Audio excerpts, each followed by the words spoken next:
যে শ্লীলতাহানির কেসটা এতটাই এখন আমাদের বিএনএসএস বলুন বা আগের যে ব্যাপারগুলো ছিল সেইটাই এতটাই মানে স্লিপারি, সেক্ষেত্রে আপনাদের কি রাজনীতি করতে অসুবিধা হচ্ছে যে কোথায় কোন কার সঙ্গে কোন ছবি, কোন সিসিটিভি, কোন হোয়াটসঅ্যাপ চ্যাট কোথায় কি হয়ে যাবে? দেখুন ব্যাপারটা হচ্ছে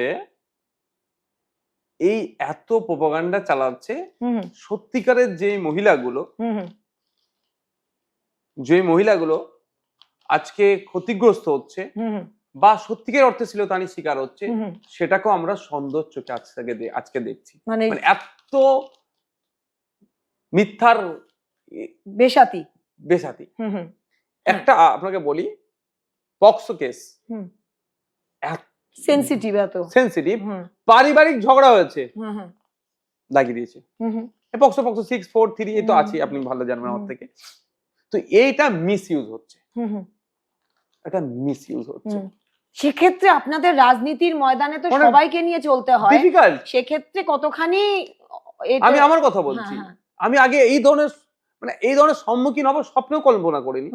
একে আসলো ধরুন এমন সময়, দাদা একটা ইন্টারভিউ লাগবে একজন, এখন দেখবেন অনেক ইউটিউব চ্যানেলগুলো চালাচ্ছে, অনেক হালকা বয়সী ছেলে মেয়েরা কাজ করছে, ভালো লাগছে দেখছে, কিন্তু সংসারটা চালাতে পারছে। দাদা কোথায় আছেন? আমি অফিসে আছি, আমি যাবো। হ্যাঁ চলে আসো বা চলে আসুন, ইন্টারভিউ নিলে চলে গেল। আমি জাস্ট আমাকে বলতে দেন, আমি কিন্তু কোনোদিন কোনো এই ধরনের মাইন্ড করিনি যে ও বাইরে বেরিয়ে বলবে ভাইজান নাম নওশাদ, বিধায়ক আমার হাত ধরে টানাটানি করেছে। কিন্তু এখন আমি অনেকটাই সচেতন। আসছে পুরুষ রিপোর্টার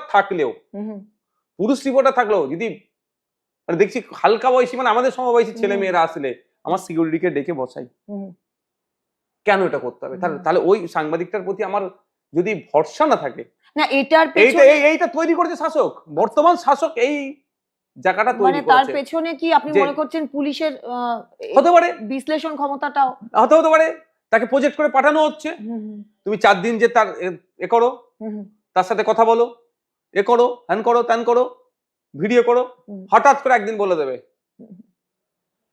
এবার আপনি কি করবেন?